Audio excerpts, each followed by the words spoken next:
Ya son las 4:04 de la tarde. Gracias por acompañarnos hoy en la frecuencia de Radio Mujer. Tengo una acupunturista en cabina. Vamos a asociar el tema de acupuntura, medicina tradicional china con dolor. Así que no te desconectes de esta primera hora hoy aquí en Saludablemente. Este programa es un respiro. Ha llegado el momento de equilibrar tu vida saludablemente. Transforma cada momento en bienestar de una manera natural y alternativa. Saludablemente, con Alejandro Sánchez.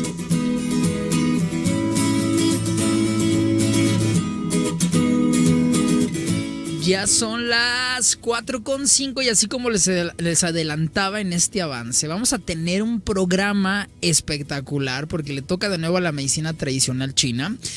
Cada que hablamos de acupuntura o hacemos alusión a este tema, siempre vienen muchísimas preguntas a través de líneas telefónicas y de línea WhatsApp, asociando la acupuntura como terapéutica para diferentes enfermedades. Hay un tema que nos interesa a todos porque en algún momento de la vida podemos padecer un accidente, un trauma, un golpe. Ahora estamos, por ejemplo, en la época de las enfermedades autoinmunes y fibromialgia, reumatitis, esclerosis múltiple. Bueno, son enfermedades que no se pueden ignorar. Seguramente si conocen a alguien o si tú eres la persona que vives con este tipo de malestar, sabes que sobrellevar el dolor, inclusive no solamente de manera autoinmune, también cuando hay dolencias o golpes o cuando tiene que ver algo mecánico, vivir con dolor por hernia de disco, por alguna hernia inguinal, no se me vienen a la mente tantos y tantos padecimientos.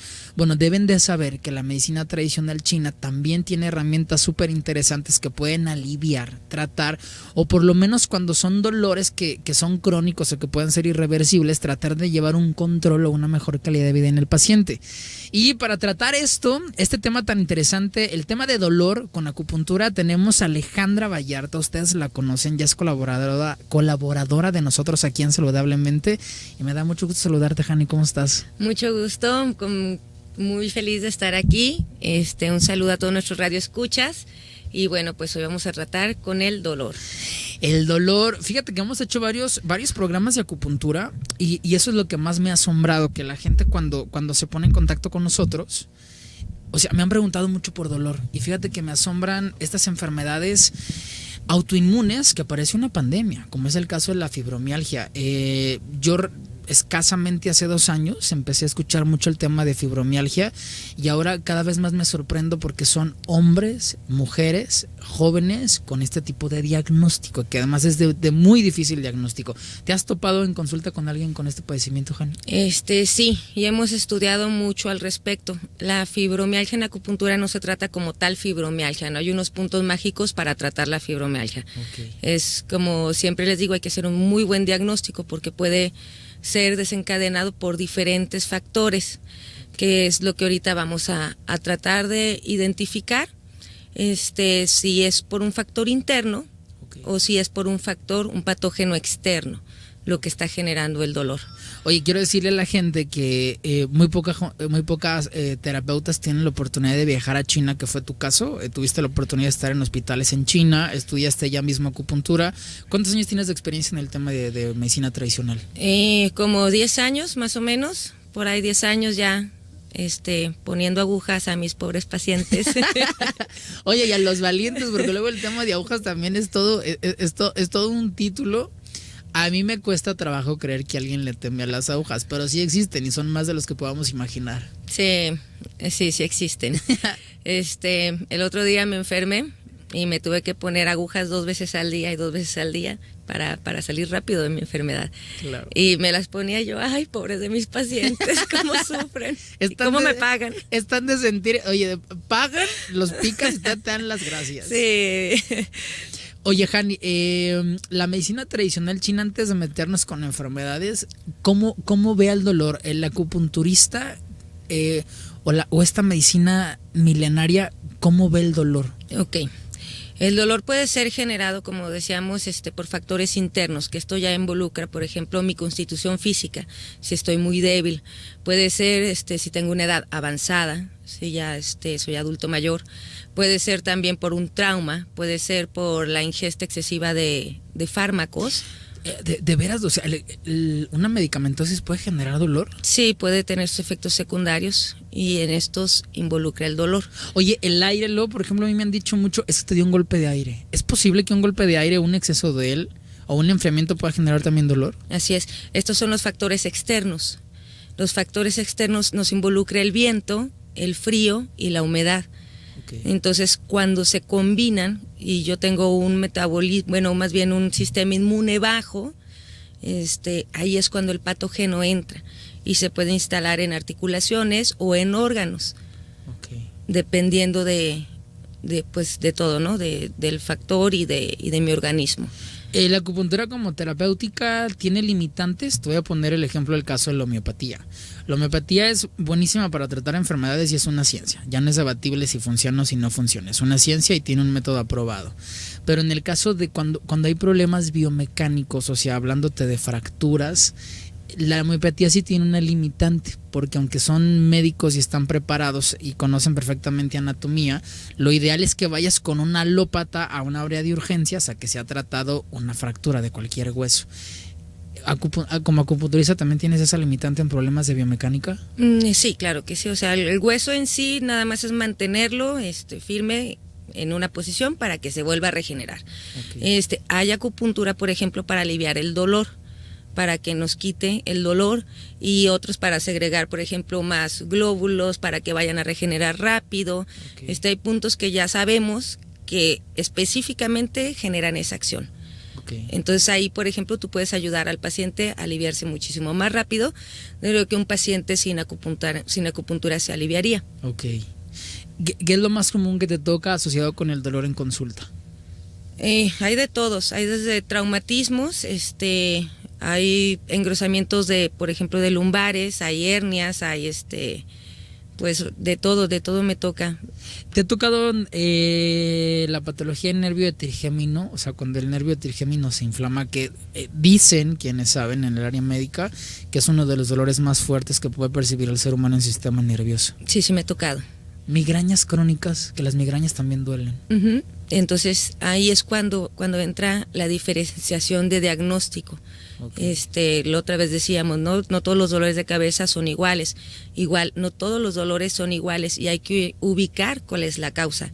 Okay. Si está, por ejemplo, acá en acupuntura lo llamamos síndrome B.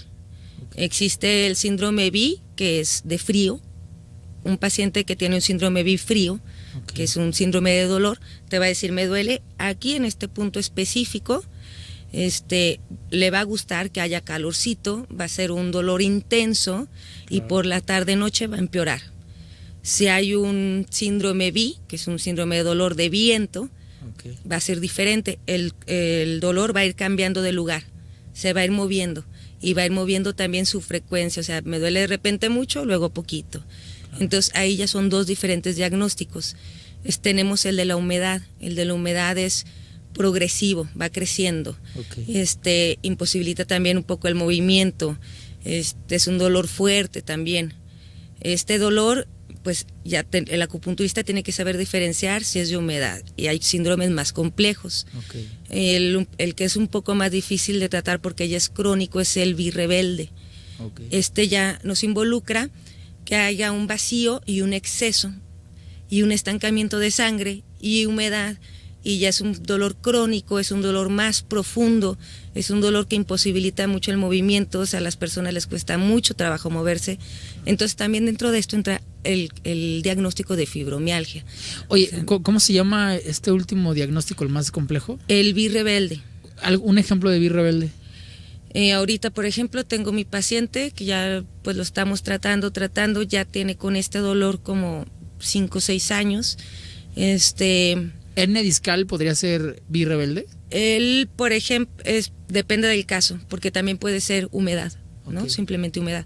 En este caso, hay, como su edad es avanzada, hay un vacío de líquidos orgánicos y se podría decir como un exceso de calor. Okay. Se unen estos dos componentes más la humedad que se ha ido generando. Como decíamos, la humedad es progresiva, va avanzando poco a poco, va avanzando hasta que el organismo ya sufre realmente. Oye, pero ¿por qué en el cuerpo se genera humedad? O sea, me cuesta trabajo entender un poquito el desequilibrio de humedad en el cuerpo. O sea, el cuerpo tiene agua, pero ¿cuándo se convierte en una humedad peligrosa para él? Ok. Con la alimentación, si cargamos mucha nuestra alimentación con lácteos, con azúcares, con las 7 pasiones, las 7 emociones, si somos unas personas que vivimos todo el tiempo preocupándonos, ahí el vaso se ve afectado. O si soy una persona que vive muy enojada, se ve afectado el hígado y el hígado me va a atacar al vaso. Vamos a ir por la primera pausa y me sigues platicando de esos desórdenes que pueden generar dolor. Son las 4, casi 14 de la tarde. Vamos por la primera pausa y regresamos con más dolor y acupuntura hoy aquí en Saludablemente.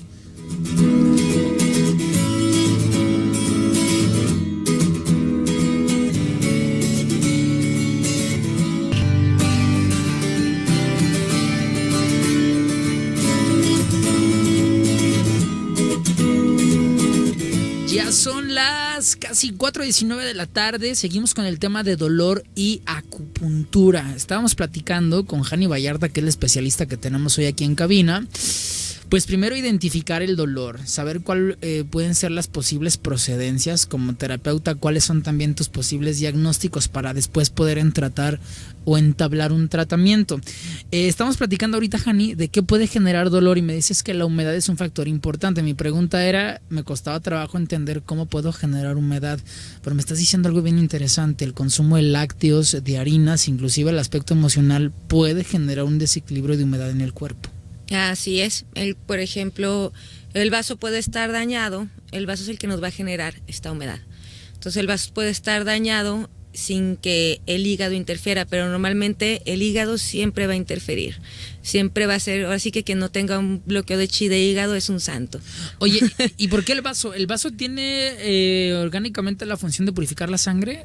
En acupuntura, en lo que hace a nivel energético sí, pues es transformar y transportar todos los nutrientes del organismo. Entonces, si se cansa, deja de transportarlos y de transformarlos adecuadamente. Entonces se va acumulando y se va haciendo una flema. Esta flema se puede manifestar, por ejemplo, en bolitas por todo el cuerpo, los quistecitos, las hernias. Oye, los miomas. Los miomas, sí, exacto. O sea, ahí todo eso entra en nuestro diagnóstico de lo que sería flema o humedad, ¿sale? Okay. Entonces, ahí ya sabemos, por ejemplo, si en mi cuadro encontramos estos síndromes, ya sabemos que el vaso está teniendo una afectación y no tiene esa capacidad de llevar toda la energía al organismo. Oye, además el vaso tiene que trabajar en sinergia con otros órganos. Supongo que uno de ellos es el hígado. Que el hígado sí purifica sangre junto con pulmones y...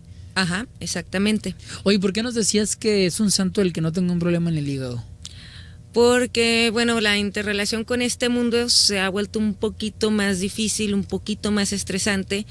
Entonces, normalmente manejamos emociones como la frustración, la cólera, el coraje. Claro. Esos se han vuelto casi un cotidiano y nos hemos acostumbrado a vivir bajo estos estados emocionales y hasta llegamos a hacerlos parte de nuestra personalidad. Se vuelven un cotidiano para nosotros y ya de repente ya los aceptamos como si realmente fuera parte de nosotros cuando es solamente un estado mental o una emoción pasajera. Oye, ¿la emoción también puede generar flema en correlación con un órgano? Sí, yo soy una persona que estoy todo el tiempo preocupada. Esto le va a hacer daño. Hay que acordarnos que cada órgano lo maneja también una emoción. Hay una emoción que lo afecta. O si la emoción está ahí constante, ya es una alarma posiblemente de que el órgano tenga una afectación. Entonces, si yo estoy todo el tiempo preocupada por cualquier cosa, va a llegar a dañar a mi vaso.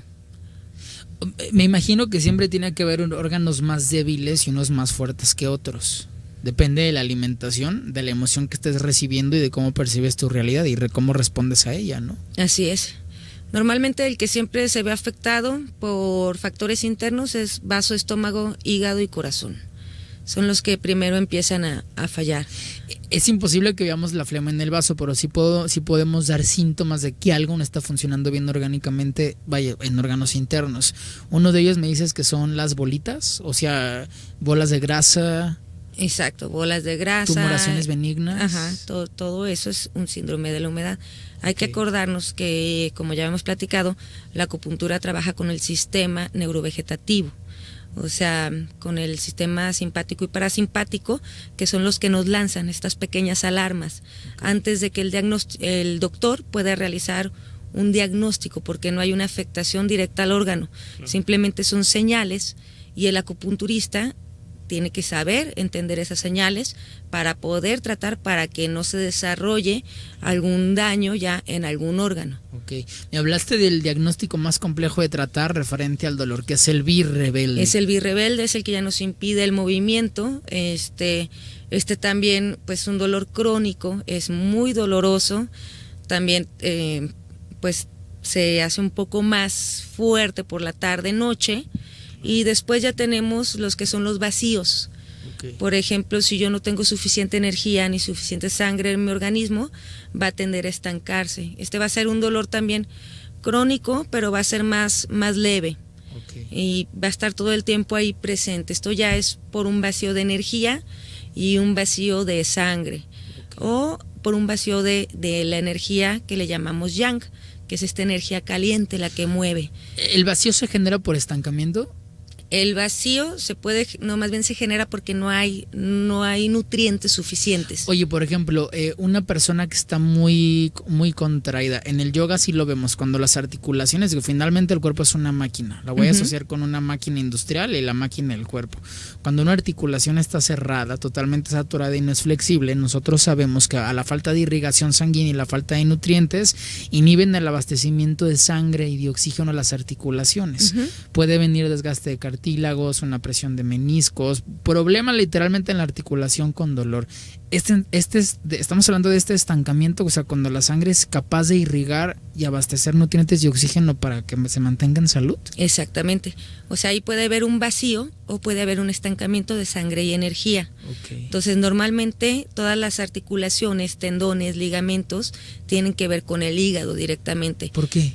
En medicina china es lo que lo maneja, es quien se ve afectado cuando el hígado está afectado. Oye, sé que una artritis quizás la puedo relacionar con un desequilibrio en el hígado. Así es, la falta de flexibilidad, todo el dolor. El sistema neurovegetativo, cuando por ejemplo estás muy tenso, lo primero que va a hacer es que tus músculos y tus ligamentos absorban esa tensión. Claro. Entonces, ahí es cuando el acupunturista entra, desbloquea el hígado para que siga haciendo que circule toda la sangre y toda la energía y siga esta irrigación. Si yo no hago caso, por ejemplo, ese primer padecimiento que ya me dio una tortícolis y quién sabe por qué, ¿no? Entonces ahí ya es un factor interno, claro, el que lo está generando. Ahí no me dio un viento, no me dio un frío, es un factor interno, porque hay un bloqueo de chi, de hígado, ¿no? Aparte tengo un sabor en la boca metaloso, ando muy colérico. Entonces más o menos vemos este cuadro. Entonces ahí lo que hay que hacer es desbloquear el chi de hígado. El dolor, las señales del sistema neurovegetativo nos las puede enviar a todo el cuerpo. Claro. O sea, por ejemplo... No, sigue, es que te voy a poner un ejemplo, pero sígame contando y ahorita te platico esto. Ah, muy bien. Por ejemplo, un dolor en el tórax, ¿no? Okay. Si hay palpitaciones, ya tiene que ver ahí más bien con corazón. Si ya hay expectoraciones con sangre, ya tiene que ver con corazón, pulmón. Okay. Entonces ahí ya tenemos que diferenciar las áreas que están manifestando dolor y después ver si es un patógeno externo, como el calor, el frío, la humedad, o si es un patógeno interno, o sea, como los vacíos. ¿Un bicho puede generarte dolor también? ¿Un biche? O sea, un bicho, una bacteria puede generar también dolor. Sí, aquí hay que acordarnos de que, por ejemplo, el calor, a lo que se refiere el calor en la medicina tradicional china, está hablando un poco de microbiología, más bien se refiere a la microbiología. Okay. Antes pues no había microscopios para ver todos los bichitos, ¿no? Y lo expresaban metafóricamente como calor. Okay. Entonces es un patógeno externo que viene, invade y es un calor. O sea, se va a manifestar obviamente con fiebres, con inflamaciones, adversión al viento frío. Claro. Eso es un síndrome de que hay un calor en mi organismo. Okay. calor, viento y frío son lo que puede generar malestar. Te quería platicar, ponerte estos ejemplos. Cuando hay un golpe, cuando hay una caída, bueno, es evidente que el trauma o el golpe que tienes y el cuerpo tiene una respuesta natural que es la inflamación, que es una respuesta natural de restauración biológica. Pero también de repente llegan, bueno, a mí me ha pasado, supongo que a todo el mundo también, de repente pueden llegar dolores o malestares sin causa aparente. ¿Qué o sea, hay? Un dolor de espalda, un dolor de rodilla, sin caída, sin falsearte, sin absolutamente ningún trauma. Exactamente. Entonces ahí hay que ver qué es, si fue la energía patógena o es una cuestión interna que está generando estos dolores. Es la importancia para que se acuerden muy bien, chicos, de que les hagan un buen diagnóstico, porque si no, no va a haber mejoría. Si no, ya sería puntología, nada más aplicar agujas, ala y se va, ¿no? ¿Crees que el factor emocional puede determinar que vivas literalmente con un dolor crónico? Sí, es determinante. O sea, si no hay algo mecánico, si no hay trauma, si no hay accidente. El caso de la fibromialgia, o sea, en la fibromialgia no es un golpe, la fibromialgia es una enfermedad autoinmune que todavía no se puede encontrar cuál es la causa y tampoco se tiene una cura. Se tiene el control o pseudocontrol de la enfermedad, pero los pacientes manifiestan muchísimo dolor. Yo ahí, ese es mi punto personal, yo sí creo que debe de haber un factor emocional importante que determine la cantidad y la capacidad que tienes para recibir ese dolor. Sí, pues el factor emocional aquí es súper importante porque somos nosotros, es nuestra manera de ver, de recibir al mundo, de relacionarnos con él.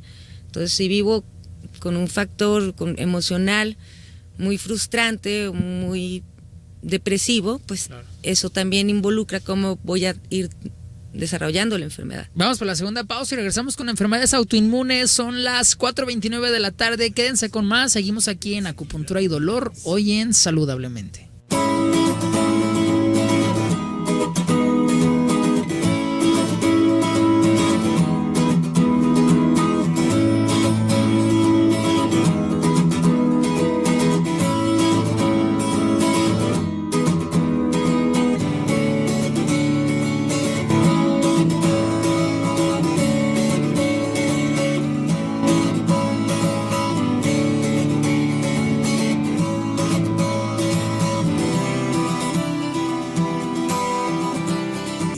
Seguimos en el 1040, Radio Mujer.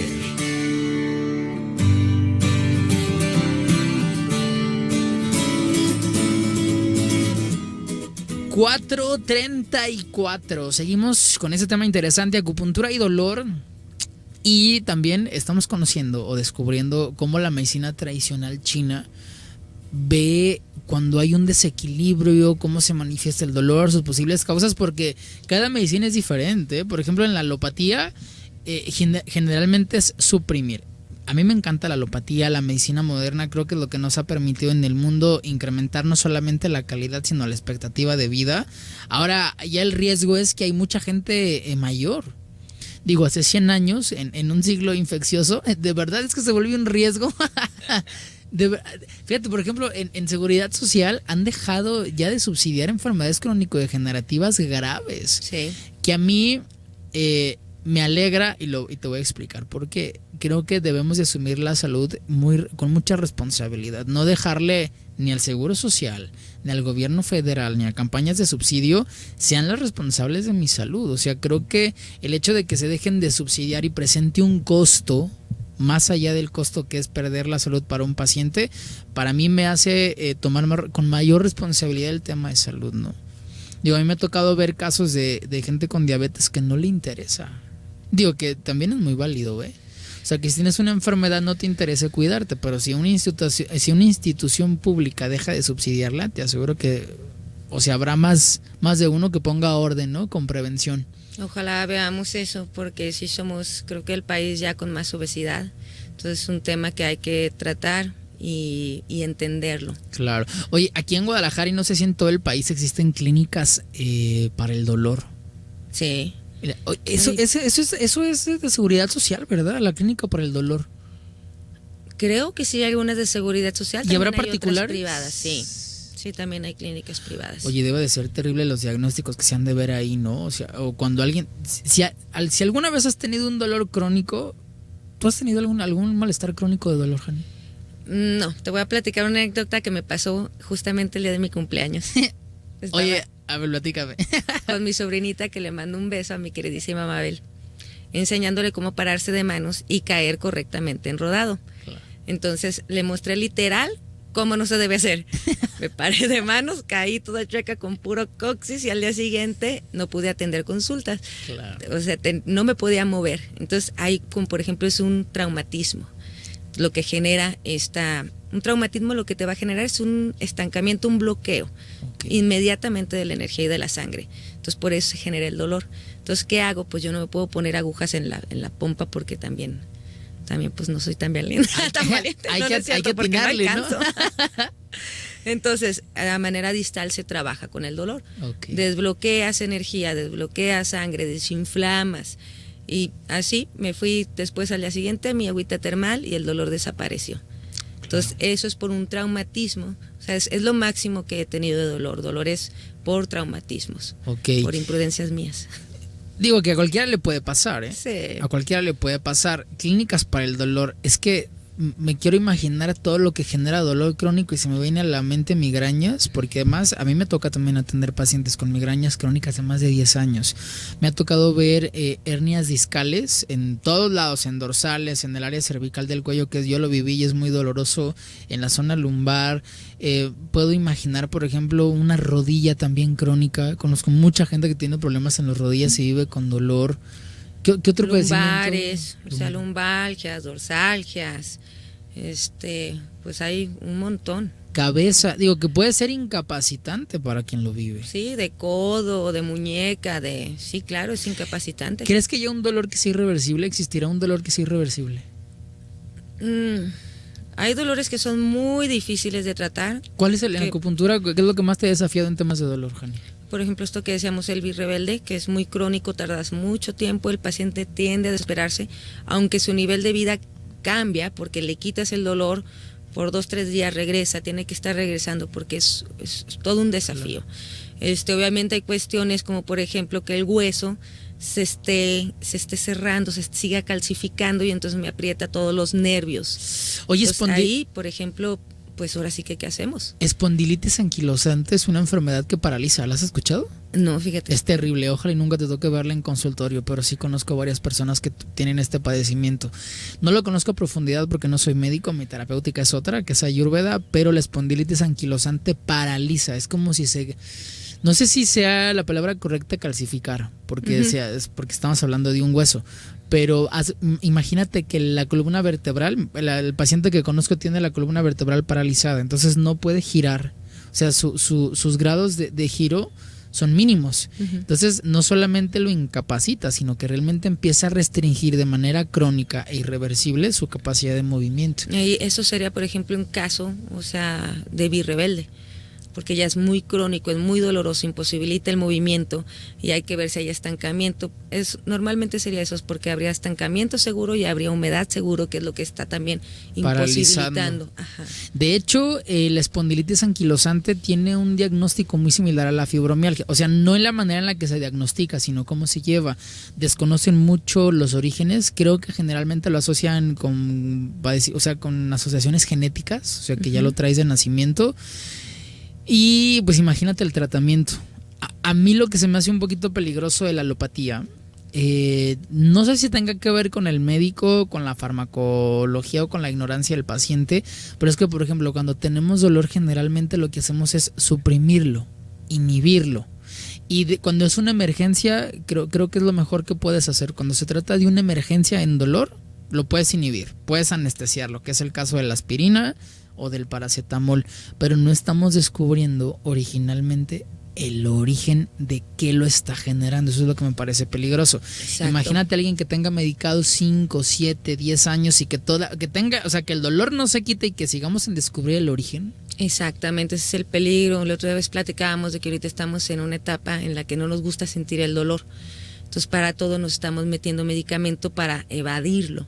Pero muchas veces cuando son las etapas tempranas de la enfermedad, las señales del sistema que te está diciendo algo está fallando, ahí es muy importante, por ejemplo, no tomar medicamento y ver qué parte me duele, dónde me duele, cómo me duele, qué alimentos. ¿Y por qué me duele? Si se me quita con el calor, si se me quita con el frío. Ahí es una etapa muy, muy buena para prevenir dolores futuros. Claro. O sea, para arreglar lo que el sistema nervioso central nos está diciendo que está mal, y ya, vámonos. Oye, sin complicaciones. El cuerpo tendrá, estoy seguro que sí, pero vaya, ahorita no me viene a la mente de qué manera, pero el cuerpo siempre tiene a reaccionar. El cuerpo está preparado para proteger la vida, literalmente para sobrevivir.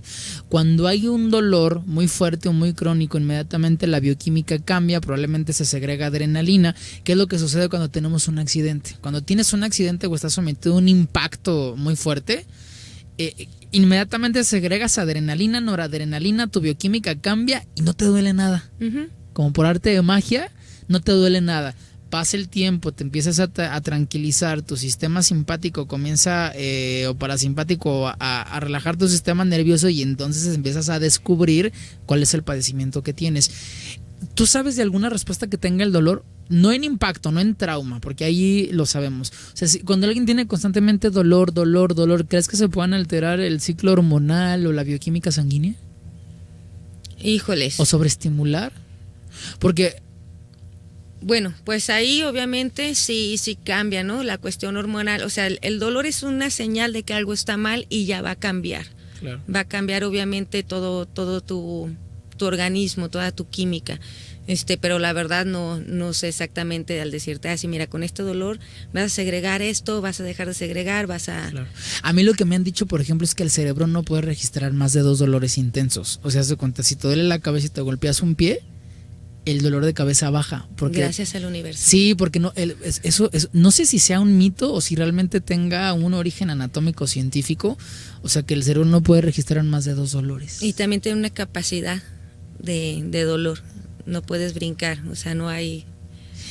Híjole, pero debe ser bien fuerte, ¿eh? Porque todos hemos tenido caídas, hemos tenido golpes, y de verdad que, oye, golpearte con un codo, o cuando te estrellas la cabeza que ves hasta blanco.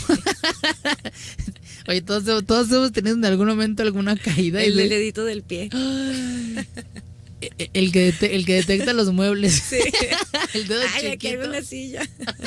Ay, aquí estaba la mesa. Hijo, son terribles. Esos dolores, los más chiquitos, son los más dolorosos. Oye, que no quieres que nadie te hable, ¿no? Sí. No me hables. Déjame chocolatito. Sí, de que es terrible. Pero sí debe de ser muy doloroso para alguien que tiene migrañas crónicas, o sea, un dolor de cabeza persistente. Y sabes también que de repente lo puede volver complicado, que los orígenes pueden ser diversos. Sí, claro. Por ejemplo, si yo tengo un dolor en el vértex de mi cabeza, ahí puede ser del hígado, ¿no? Si tengo un dolor de cabeza, como si sintiera que hay un algodón o algo aquí que me cubre, es por humedad. Oye, ¿las sienes punzantes? Es del hígado.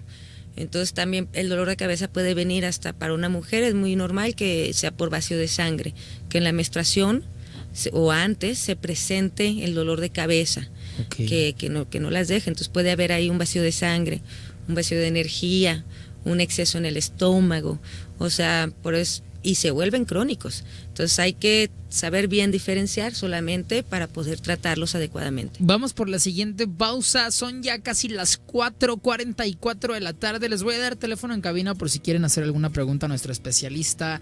3310 1907 12, y regresamos con más aquí a Saludablemente.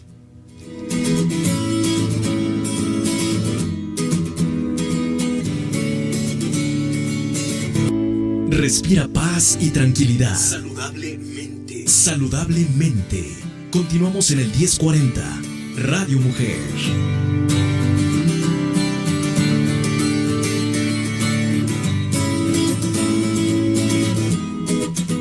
Son ya las 4:48 de la tarde, el último bloque de esta primera hora, y híjole, no acabaríamos hablando del tema del dolor. Ya nos metimos con enfermedades autoinmunes, bueno, que todavía nos falta un poquito derivarlas y complementarlas un poquito más, pero todas las características que pueden generar o tener en consecuencia el problema del dolor, que yo creo que a nadie le deseamos que tenga un dolor, pero Qué difícil también a ti, Jani, como terapeuta, indagar, ¿no? O sea, creo que ahora debe de haber una sinergia perfecta entre paciente y terapeuta, tanto el paciente que revele la mayor cantidad de información a través de la autoobservación y la experiencia de profesionales como ustedes que sepan exactamente qué órgano, cuál es el factor, si es vacío, si es birrebelde. Sí, aquí el terapeuta tiene que estar con los ojos y los oídos y el corazón muy abierto. Claro. Tiene que sensibilizarse. Primero, lo primerito es escuchar, tienes que saber escuchar, que el paciente te vaya develando. El paciente va a ser tu mejor herramienta de diagnóstico, porque él te va a ir diciendo en su dialecto, me duele aquí, siento que me punza, llega nomás y me punza. Entonces tú ya sabes, punza, es un vacío de sangre. Okay. Pero esto hay que hay que ver, por ejemplo, el pulso. Si el pulso está de cierta manera, ya significa, si la lengua está de cierta manera, entonces hay que corroborarlo. O sea, primero es la verdad del paciente. El paciente te va a ir diciendo su verdad. Hay que saber entenderlo. Después hay que hacer una inspección de todo, ¿no? Cómo está su cabello, cómo están sus ojos, sí, cómo están los oídos, cómo está la boca, cómo se mueve, cómo habla. Y por ejemplo, en el caso del dolor, que te diga exactamente dónde, si al palpar le duele más, si al palpar hay mejoría. Tenemos que juntar ahora sí que todo la para hacer un mayor cantidad de información. Sí, posible. Oye, todas las hernias en cualquier vértebra discal, ¿tiene que ver con humedad? Sí, la mayoría tienen que ver con humedad. O sea, ¿se pueden generar aun cuando no haya habido un golpe? Sí. O sea, aunque no haya golpe, que no haya trauma, ¿se puede generar una hernia discal por humedad? ¿Humedad me dijiste que es flema? Sí. ¿Qué órgano se vería afectado? ¿Tiene que ver también, depende de la localización de la hernia discal? Sí, pero más que nada sería por vaso.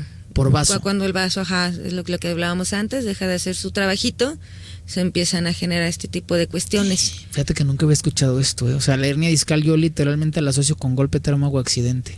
Sí, bueno, pues también. También eso puede empeorar, ¿va? Exactamente, puede ser el traumatismo, sí, y si ya hay humedad en nuestro organismo, pues ahí está la combinación perfecta, ¿no? Para generar todavía, empeorar el cuadro, pues. ¿Es posible la reabsorción de una hernia discal expuesta? Bueno, nosotros ahí trabajaríamos, por ejemplo, con deshacer la flema. Entonces, se deshace, se integra y se fortalece el órgano para que esto no se vuelva a... Para que desinflame. Oye, regresando a las autoinmunes, fibromialgia, creo que solamente un especialista reumatólogo puede diagnosticarlo tocando 18 puntos de dolor. Ahora ya, por lo menos ya se sabe, aunque es de muy difícil diagnóstico, imposibilita al paciente, se agudiza con el factor estrés, con el factor emocional y también por el factor de temporada. No sé si te ha pasado a algún paciente, pero quienes tuvimos algún accidente, puede ser el invierno, puede ser el verano, puede ser un mes en especial donde casi todos tenemos una crisis. Sí, ahí es lo que platicábamos de los factores externos, el factor clima. O sea, puede desencadenar el dolor, por ejemplo, cuando hay un cambio de clima, que estamos en una temporada de calorcito y viene un frío, y se queda ahí persistente, ahí podemos ver que empeora el dolor. Oye, la gente que se fractura, generalmente en invierno, cuando llega el frío, empiezan a tener dolencias, aun cuando el hueso ya esté reparado. Y ahí que te está diciendo entonces el diagnóstico, que es una cuestión de frío la que tiene, entonces hay que hacer circular la sangre, hay que calentar. El calor normalmente nos va a ayudar mucho a desinflamar. Entonces el calor normalmente no tiende a generar un daño. El frío, el viento y la humedad sí. Entonces, por ejemplo, si el paciente me dice, yo empeoro por las tardes, noches, yo ya sé que eso o es un vacío de yang, o es un vacío de sangre, energía, o es un frío el que me está atacando. Entonces es lo que hay que estar bien atentos, ¿no? Cuando la enfermedad está empeorando, si empeora cuando es lluvia, ¿qué te quiere decir? La lluvia es un clima húmedo. ¿Qué te quiere decir? Que hay humedad adentro del cuerpo. Como hay humedad interna, cuando te expones a la humedad de tu medio ambiente, te vas a ver afectado. va a empeorar la enfermedad. Toda esta hora nos dedicamos a descubrir orígenes y características del dolor. De hecho, que estamos a punto de terminar casi este último bloque, en la siguiente hora quiero descubrir ahora sí cómo es que la terapéutica te ayuda, porque no solamente existen las agujas para desbloquear, hay algo maravilloso con lo que se puede generar calor, que son las moxas o la moxibustión, que también es una herramienta que te da la acupuntura. Así es. ¿La ventosa puede quitar también dolor? Sí, también. ¿Y ahorita la acupuntura eléctrica, cómo se llama? La electroacupuntura. Electroacupuntura. También es otra de nuestras herramientas que utilizamos. De hecho, yo hay pacientes a los que electroacupuntura y luego sus ventosas, su moxa, su... Todo. Cuando es un síndrome muy complejo y que hay que tratar varias partes de la enfermedad, o sea, varios... como un vacío exceso, ¿no? Oye, la auriculoterapia, que también es una herramienta de acupuntura, a través de la estimulación de ciertos órganos o puntos vitales en la oreja, ¿se puede reducir dolor? Sí, normalmente yo siempre los mando reforzados con aurículo. O sea, atiendo a mi paciente, le pongo su acupuntura y refuerzo con aurículo. Que no son agujitas, son balines, ¿verdad? Que se usan para... Hay agujas, hay balines, hay semillas, hay ¿Todos se estimulan igual? La aguja es un poquito más dolorosa, pero todos estimulan igual. Entonces, yo la verdad prefiero los balincitos, que no son tan dolorosos, claro. Y los pacientes los traen muy cómodos. ¿Cuántos meridianos reconoce el cuerpo? ¿Son miles o hay unos principales, Jani? Bueno, hay 12 meridianos principales, hay unos meridianos extras. Hay puntos, por ejemplo, que no tienen meridianos, pero que son puntos muy importantes. Okay. Y por ejemplo, el síndrome B también se puede presentar en un meridiano. En un meridiano puede hacer todo su recorrido. Por ejemplo, puede empezar desde la muñeca, es que no estoy en cámara, claro. Pero puede empezar desde la muñeca, recorrer al codo, recorrer al hombro y llegar hasta el cuello. Ya sabemos que hay un meridiano afectado. Okay. Ahí sería, por ejemplo, el meridiano de intestino grueso. Normalmente, si hay un bloqueo de energía o de sangre en un meridiano, va a tender a recorrerlo. Cada meridiano tiene su punto. Okay. Uno para desbloquearlo, 2 para tonificarlo, 3 para calmar el dolor. Okay. O sea, cada meridiano va teniendo sus puntos de nutrir y de movilizar esa energía que está estancada. Solo me falta averiguar un dolor, que es el dolor muscular y el desguince, que el desguince también debe ser muy doloroso. Uh-huh. ¿Puede ser tratado también con acupuntura? Sí. Desgarre, contractura. Sí, esos son ya unos de trauma, que ahí ya tenemos las bases. Si es traumatismo, ya sabemos que va a haber un bloqueo de sangre, un bloqueo de energía. Esguince hay que cuando llegar es un a jalón. Nutrir también. Bueno, sí, todos esos síndromes son los hasta un poco más sencillos de tratar. Todo el traumatismo es un poco más sencillo, a menos de que sea gravísimo, ¿no? Claro. O sea, si es un desgarre, si es un esguince, cualquier cosa de tendino muscular es un poco más sencillo de tratar, son menos sesiones las que se tienen que dar y el paciente encuentra un rápido alivio. Cuando es un dolor crónico, ¿se podría prolongar la acupuntura por meses? O sea, ¿un tratamiento de años? Sí, meses por lo menos sí. Si es un dolor muy crónico que ya tiene 5 o 6 años viviendo con él y otros 4 desarrollándolo, o sea, obviamente aquí hay que nutrir órganos, hay que sacar calores, hay que utilizar, anestesiar el dolor para que el paciente no siga con esta cuestión de dolor, porque es muy difícil para un paciente vivir con dolor. Además que me imagino que la acupuntura tiene también su poder analgésico sin fármacos, claro. O sea, puedes inhibir un dolor en caso de ser necesario. Sí, lo inhibes. De hecho, o sea, pues hay pacientes que se han sometido a cirugía con pura anestesia de acupuntura. Qué asombroso, ¿verdad? O sea, cómo el cuerpo puede responder ante un estímulo solamente por medio de una hoja sin fármacos. Exacto. La gran ventaja de acupuntura, como medicina integral y total plenamente holística, es que no tiene efectos secundarios, no hay intoxicación, solamente es una estimulación a la energía vital y a las herramientas naturales que tiene el cuerpo para defenderse y para tratar el desequilibrio que se genera sobre sí. Sí, que aquí de todos modos agua, siempre el terapeuta tiene que hacer un buen diagnóstico, porque por ejemplo si hay una hipertensión y yo pongo una aguja causada por yang de hígado, yo pongo una aguja que me estimule el yang, pues me la va a subir. Va a subir presión. Entonces hay que ser muy conscientes nosotros como terapeutas y saber si estamos capacitados para atender la enfermedad. Ok, Hani, tenemos que terminar esta primera hora. Regálanos tu teléfono para que si la gente quiere contactarte, ¿dónde te pueden encontrar? Mi teléfono es 333-968-9331. Ok, ¿me lo repites de nuevo? 333-968-9331. ¿Hay alguna página de internet o de contacto donde te puedan localizar, además de tu teléfono? En Facebook estoy como Alejandra Acupuntura. Realmente no hay mucho material ahí, pero por ahí me pueden contactar. Alejandra Acupuntura. Vamos a terminar esta primera hora y regresamos ahora sí con tratamientos. ¿Cuáles son las fórmulas o cuál es la terapéutica que puede ayudar en el caso de ventosas y moxibustión? Ok. Vamos por la segunda hora de programación. Quédense con nosotros. Teléfono en cabina 3310-190712. Seguimos con más acupuntura y dolor hoy aquí en Saludablemente.